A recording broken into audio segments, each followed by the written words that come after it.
stump.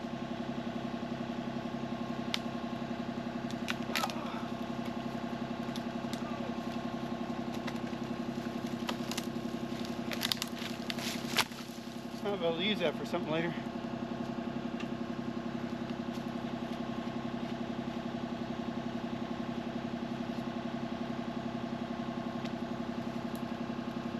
As is the case with most of these eastern red cedars, junipers, whatevers,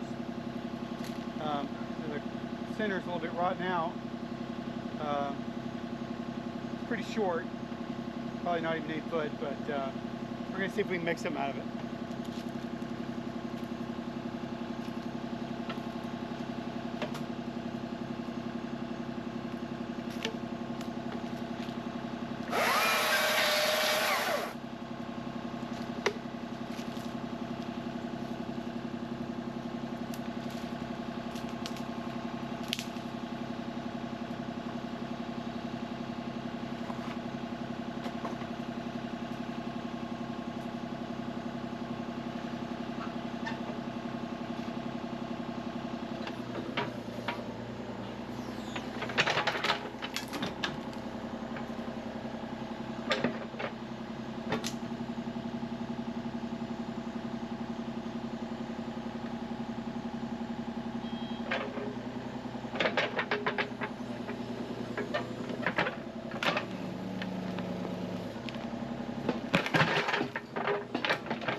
So I cut a hole in the top of this water tank so I didn't have to unstrap it and lift it up and down, and I could pour in the top of it. Then I got this little grommet I'm putting in the top of it just to keep dirt and debris out of it. I might silicone it on here sometime. We'll see.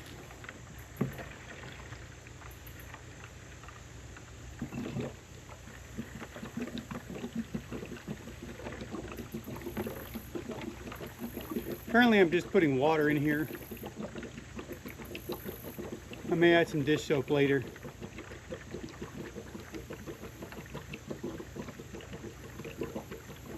It's still early fall, so I'm not worried about getting too cold. In the winter I'll definitely run some antifreeze in it.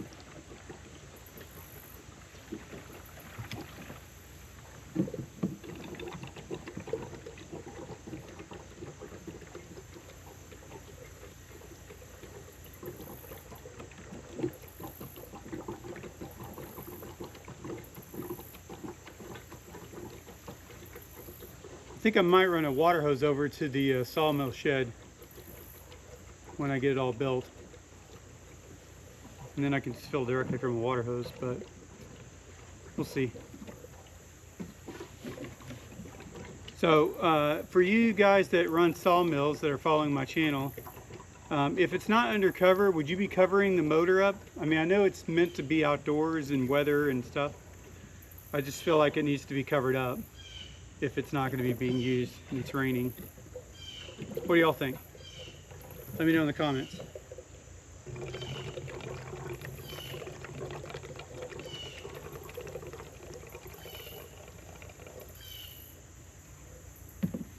So the other thing I did is I put a shim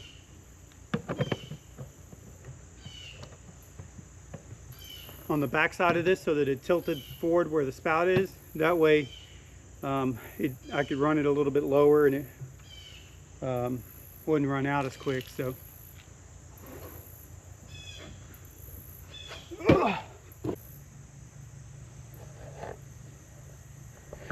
So we've got this cedar on here, eastern red cedar here in eastern Tennessee, that's what we call it. It was dead on the ground and we were clearing a path. As you could see, I was kind of cleaning up a little bit, using that as a food plot, not where I was obviously clearing out, but as access to that food plot. I think I'm getting bit by mosquitoes. Just like a son of a gun. I think it's probably 6 foot long, probably 9 inches at most in diameter. So we'll mill it up. I've got a little bit of use for it. We're going to probably set the mill on 1 inch cut. So with the blade kerf, that will be a little bit less than 1 inch.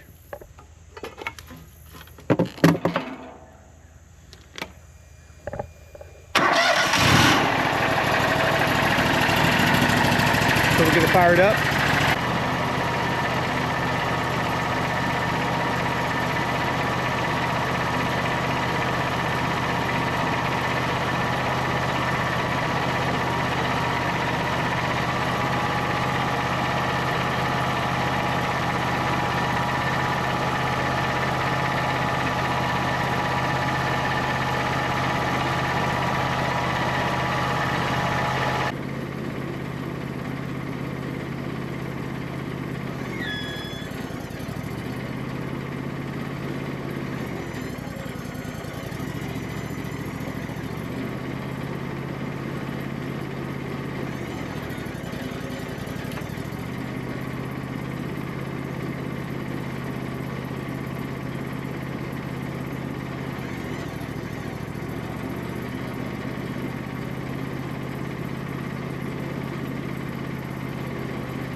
Look at how gorgeous that is.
So unfortunately, made a lot of ants mad,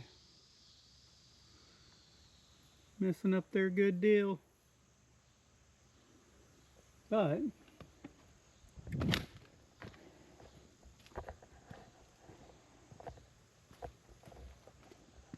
even though a lot of this wood is kind of rotten, there's also some pieces that are pretty decent. We should be able to get some use out of. So, for first time cutting cedar on a board that was been laying dead for a while, I'd say not too bad.